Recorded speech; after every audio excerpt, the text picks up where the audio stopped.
मौर्य वंश के बाद पूरे भारत में फिर से डिसेंट्रलाइजेशन यानी विकेंद्रीकरण होगा। कहने का मतलब क्या है कि कमजोर शासकों के कारण मौर्य वंश धीरे धीरे अपने पतन की ओर चला गया। इसके कई कारण हैं जो हम बता चुके हैं। भारत में मौर्यों का शासन ये पूरा अफगानिस्तान से लेते हुए ये पूरा था।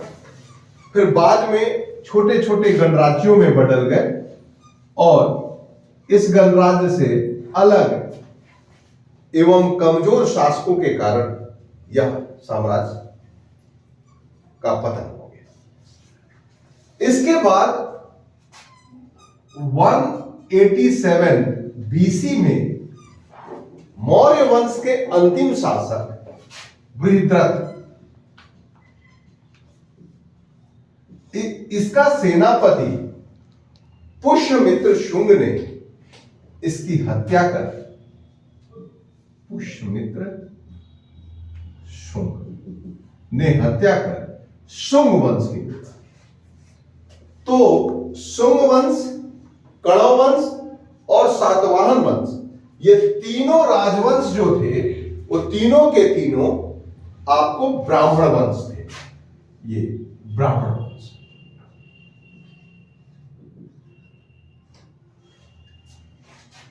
अब हम लोग बात करेंगे शुंग वंश की। शुंग वंश की उत्पत्ति के बारे में अभी तक इतिहास में सही जानकारी नहीं मिलती है, लेकिन ऐसा माना जाता है कि यह ब्राह्मण थे, ये ब्राह्मण वंश से रिलेटेड थे और उस समय बौद्ध धर्म का प्रचार जोरों शोरों से था। तो शुंग शासक जो कि ब्राह्मणवादी थे वे बौद्ध धर्म के विरोधी हो गए।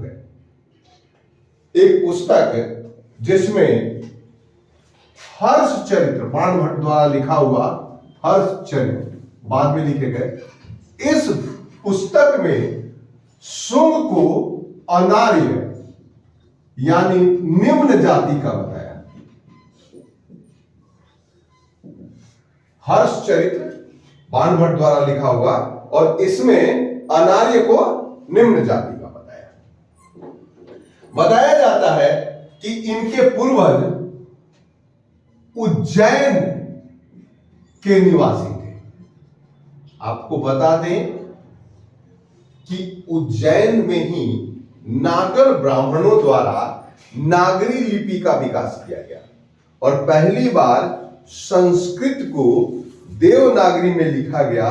इसीलिए संस्कृत और हिंदी की जो लिपि है वह देवनागरी है। तो उज्जैन जहां महाकाल है उस जगह मैक्सिमम ब्राह्मण रहते थे। तो माना जाता है कि वहां से ये आकर और इस प्रकार के निवास किए। बौद्ध धर्म के प्रचार के कारण हिंदू धर्म या सनातन धर्म का ह्रास होने लगा, धीरे धीरे काफी कमी हो गई। तो ये कट्टरपंथी हिंदू शासक पुष्यमित्र शुंग ने अशोक द्वारा बनाए गए 84,000 स्तूपों को नष्ट कर दिया। नष्ट करने का काम इन्होंने किया। इसके बाद प्रसिद्ध मनुस्मृति को हम कहते हैं हिंदू लॉ, हिंदू कानून की पुस्तक। मनुस्मृति में उस समय आपको पता होना चाहिए कि एक संस्कृत का श्लोक है जिसका शब्दार्थ है कि जहां नारियों की पूजा होती है वहां देवता निवास करते हैं। तो ये उसी समय लिखा गया, क्योंकि जब आपको बता दें कि इस समय से पहले ब्राह्मण का सिर्फ काम अध्ययन, अध्यापन, कर्मकांड और शिक्षा देना था, भिक्षा मांगकर खाना था। लेकिन बौद्ध धर्म के प्रसार प्रचार के कारण उनके स्थिति में गिरावट आ गई, तो उन्हें पेशा में छूट दिया गया। पेशा यानी वृत्ति जिससे वो जीविकोपार्जन करते थे, उसमें उनको छूट दे दी गई। वो कोई भी अपना वृत्ति अपना सकता है कि उसी समय एक नया धर्म, विशेष रूप से भागवत धर्म का उद्भव हुआ। हालांकि 600 वर्ष बीसी में ही भागवत या वैष्णव धर्म की उत्पत्ति हो चुकी थी, लेकिन पुनः भागवत धर्म यह कृष्ण के 5 वृष्णियों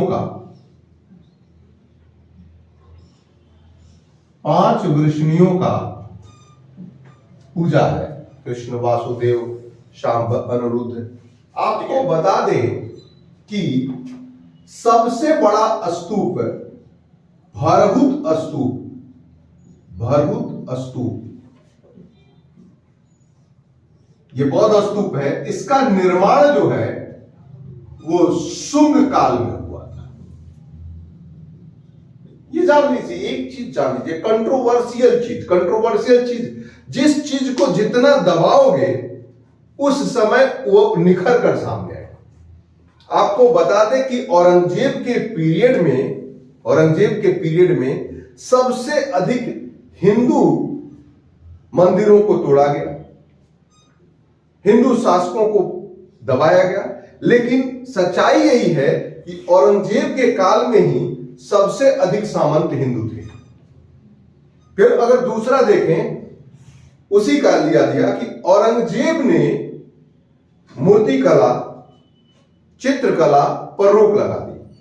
लेकिन सच्चाई यही है कि औरंगजेब के काल में सबसे अधिक नवीन मंदिर बने और सबसे अधिक किताबें संगीत की उसी समय लिखी गई। यानी जिस चीज को दबाइएगा उस समय उसी से रिलेटेड चीज उभर कर सामने आता है। यही हाल है कि यहां 84,000 स्तूप को नष्ट किया गया और सबसे बड़ा स्तूप, भरहुत स्तूप, जो कि जिसका निर्माण शुंग काल में हुआ था। कनिंघम महोदय ने, कनिंघम अंग्रेज अधिकारी थे, इस स्तूप का पता 1873 में लगाया था। 1837 ईस्वी में इसका पता लगाया। शुंग काल में कई प्रकार के उदाहरण और कालीन कला का उल्लेख मिलता है। शुंग काल में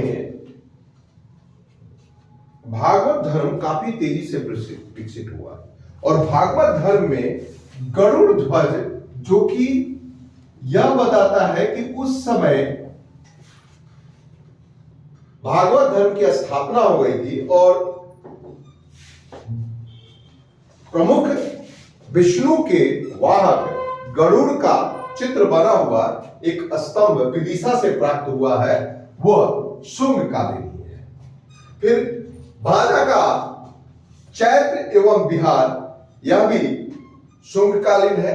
अजंता के गुफाओं में मौजूद 9वां चैत्र मंदिर, यह भी शुंग कालीन है। नासिक के निकट और कार्ले के पास जो चैत्र गृह मिला है वह भी भरहुत का ही है और ये शुंग वंश का ही है। और मथुरा में बहुत सारे काले पत्थरों से बना यक्ष और यक्षिणियों का मूर्ति, एक यक्ष मूर्ति मिला है, आप जाइएगा, पटना म्यूजियम में रखा हुआ है, वो लगभग अशोक कालीन है। तो ये यक्ष यक्षिणियों की मूर्तियां भी इस कालीन मिला है। तो इसके अलावा इससे ज्यादा नहीं मिलता है, लेकिन ऐसा प्रमाण मिलता है कि लगभग 75 बीसी में इस वंश के अंतिम शासक देवभूति की हत्या कणव वंश के प्रमुख शासक वासुदेव द्वारा की गई। इनकी हत्या हो गई और वासुदेव जो था ये सेनापति था। इसने देवभूति की हत्या कर और नया कणव वंश की स्थापना की। यह भी ब्राह्मण वंश था और ये अगले 30 बीसी तक, यानी 75 बीसी से 30 बीसी तक शासन किया और इसके बाद इसका पतन हुआ। तब यहां एक नया राजवंश आया जिसे हम सातवाहन या आंध्र वंश, आंध्र वंश यानी सातवाहन वंश। यह पहला ऐसा राजवंश मिलता है जो मातृसत्तात्मक समाज को बताता है। इससे पहले किसी राजवंश में माताओं का उल्लेख नहीं है। आज भी दक्षिण भारत के केरल राज्यों में मातृसत्तात्मक देखा जाता है। कुछ लोग इसे दक्षिण राजवंश कहते हैं। आंध्र या सातवाहन वंश को आंध्रपति, आंध्रवृंग और आंध्र जातीय कहते हैं। कुछ पुस्तकों में इन्हें दक्षिणापथ का स्वामी कहा गया है। इस वंश के संस्थापक सिमुक थे। इस वंश के पहला प्रसिद्ध राजा सातकर्णी प्रथम, जिसे कुछ भी बुक में वायु पुराण में इन्हें कृष्ण के पुत्र बताए गए हैं। अब कृष्ण भगवान थे या कौन थे, लेकिन कृष्ण के पुत्र बनाए गए। हो सकता है नाम हो राजा का। इन्होंने 2 अश्वमेध यज्ञ और 1 राजसूय यज्ञ किए थे। सातकर्णी प्रथम द्वारा मालव शैली में एक गोल मुद्रा जो चांदी यानी रजत की थी, और पहली बार उन्होंने पत्नी के नाम से मुद्रा चलाया था। मालव शैली पर आधारित गोल मुद्रा उनकी पत्नी के नाम के था। उन्हीं के दरबार में प्रसिद्ध कवि हाल रहते थे। हाल ने उन राजाओं के बारे में व्याख्या किया है जिसे गाथा सप्तशती कहते हैं। इन्हीं के दरबार में एक और कवि रहते थे जिनका नाम था सर्ववर्मन। सर्ववर्मन ने कातंत्र नामक एक पुस्तक लिखी जो मूलतः संस्कृत व्याकरण था। यह पाणिनि के अष्टाध्यायी पर आधारित यह बुक था, और बताया जाता है कि इसी वंश के बाद पहले प्राकृत और अर्धमागधी भाषा थी, अब मूल भाषा संस्कृत होने लगी। महाकाव्य सारे संस्कृत में लिखे गए, और इसके बाद यह भी देखा गया कि जैन धर्म और बौद्ध धर्म के ग्रंथ संस्कृत में लिखे जाने लगे। भारतीय इतिहास में सातवाहन वंश के 23वें शासक के रूप में गौतमीपुत्र सातकर्णी का नाम आता है। गौतमीपुत्र हो सकता है कि गौतमी उसकी माता हो, और चूंकि मातृसत्तात्मक है इसीलिए राजाओं के नाम के पहले मां का नाम रहता था। इसी तरह आप देखिएगा कि वैशिष्टि पुत्र पुलमावी, तो उसी तरह गौतमी पुत्र सातकर्णी। सातकर्णी का शासनकाल 106 एडी से 130 एडी माना गया है, और कहा जाता है कि यह पहला शासक था जिसने क्षत्रियों को हराया और शकों को पराजित किया। वही शक जिसे कहा जाता है कि सबसे पहले विक्रमादित्य ने हराकर और विक्रम संवत चलाया। नापान उस समय उसे 8000 चांदी के सिक्के प्राप्त हुए। इन्होंने वेनकटक नगर की स्थापना की। वेनकटक वर्तमान नासिक जिले में स्थित है, और वहां पर इन्होंने वेनकटक पति की उपाधि भी धारण की। इसके अलावा उन्होंने राजा राज और विंध्य नरेश की उपाधि प्राप्त की। इनके काल में पूर्णतः ब्राह्मण धर्म स्थापित हो चुके थे। इसके बाद दूसरा राजा आता है जो कि इसी से ही थोड़ा सा शक्तिशाली रहता है, उसका नाम था वैशिष्टि पुत्र पुलमावी। सातवाहन वंश में वैशिष्टि पुत्र पुलमावी को प्रथम आंध्र सम्राट कहा गया है। आंध्र सम्राट, ये प्रथम आंध्र सम्राट कौन थे? तो वशिष्ठी पुत्री पुलमावी। पुलमावी ने अपनी राजधानी प्रतिष्ठान यानी पैठण को बनाई, जो औरंगाबाद के पास गोदावरी नदी के किनारे है।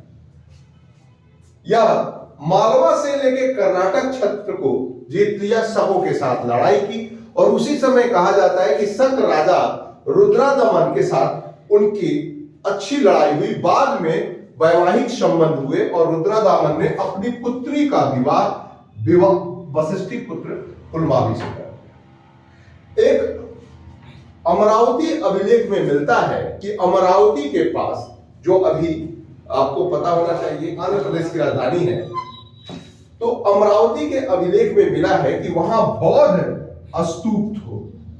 बौद्ध स्तूप के चारों ओर पहले इन्होंने घेरा बनाया और वहां पर बहुत सारे अलंकृत चीज भी लगवाए। इन्होंने बहुत सारी उपलब्धियां हासिल की, इसलिए इन्हें दक्षिणापथेश्वर की उपाधि दी गई। ये उन्हें उपाधि प्राप्त हुई थी, यानी दक्षिण के विजेता। इसके बाद आता है यज्ञश्री सातकर्णी। यज्ञश्री सातकर्णी सातवाहन वंश के अंतिम ताकतवर शासक थे। इनके समय में दक्षिण में व्यापार काफी तेजी से फैला, साथ ही विदेशों से आना जाना, विदेशी सामान को भेजना, इसके अतिरिक्त इन्होंने बहुत सारा गुजरात, महाराष्ट्र एवं अन्य प्रदेशों के बारे में जानकारियां मिलती है। यज्ञश्री सातकर्णी के बाद आंध्र में, दक्षिण भारत में शकों का वर्चस्व बढ़ने लगा और ये पल्लव वंश धीरे धीरे इस पे हावी हो गए और इस वंश का पतन होने लगा। इस वंश के बाद इस वंश की उपलब्धियां, सांस्कृतिक और इसके बारे में पता। सातवाहन युगीन संस्कृतियां दक्षिण भारत में प्रफुल्लित है। यह संस्कृति बताती है कि उस समय बहुत सारे नए नए उद्योगों का आविष्कार हो चुका था। खास करके दक्षिण भारत में आयरन की शुरुआत मानी जाती है और कहा जाता है कि करीमनगर जिला में एक ऐसा दुकान पाया जाता है जहां बहुत सारे लोहे के सामान और कुछ ऐसे जगह करीमनगर में पाए गए जहां सोने के अवशेष प्राप्त हुए। दूसरा, सबसे अधिक मात्रा में इन्होंने सातवाहन युग में सिक्के चलाए गए।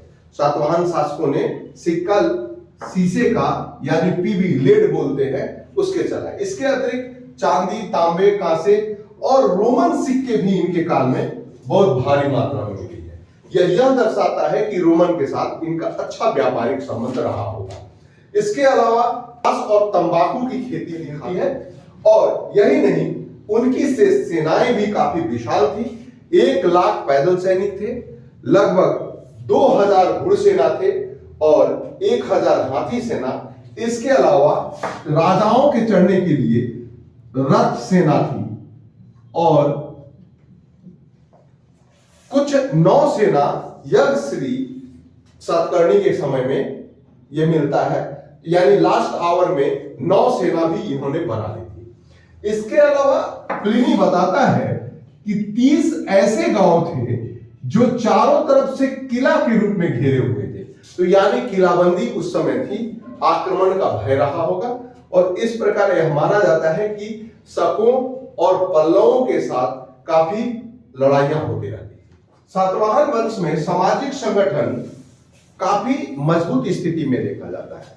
वर्ण संस्करण के साथ यह देखा गया कि समाज में धीरे धीरे कई अधिक वर्ण संकर जाति उत्पन्न हो गई। पुनः इन्होंने चतुर्वर्ण यानी ब्राह्मण,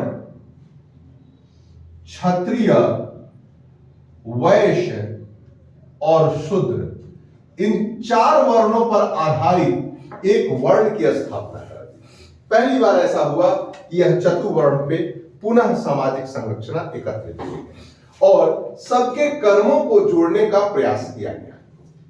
इसके साथ ही ब्राह्मणों को मजबूत करने के लिए भूमि दान दिया गया। यह प्रश्न प्रायः आता है कि ब्राह्मणों को पहली बार भूमि दान देने वाले शासक कौन थे, तो वो सातवाहन थे। इसके बाद शिल्प कला का विकास किया गया। शिल्प कला में भवन निर्माण, मंदिर निर्माण इत्यादि पर जोर दिया गया। कहा जाता है कि सातवाहनों के समय में कार्ले की गुफा की रचना की गई, वहां कई बौद्ध गुफाओं का मरम्मत किया गया। साथ ही दक्षिण में सबसे शक्तिशाली युग की प्रारंभ जो हुई वह सातवाहन काल में प्रारंभ हुई। इसके बाद आता है प्रशासनिक ढांचा। सर्वोच्च जो होता था, वो सर्वोच्च अधिकारी जो होता था वह राजा होता था। राजा सबसे बड़ा अधिकारी होता था, जिसे प्रथम श्रेणी का अधिकारी बोलते थे, और उनके नाम पर सिक्के ढाले जाते थे। द्वितीय श्रेणी के अधिकारी महाभोज, महाभोज मुख्यतः मंत्री हुआ करते थे, ये द्वितीय श्रेणी के अधिकारी होते थे। और तृतीय श्रेणी के अधिकारी में सेनापति एवं अन्य प्रमुख, जैसे रथाध्यक्ष, इस तरीके के ये होते थे।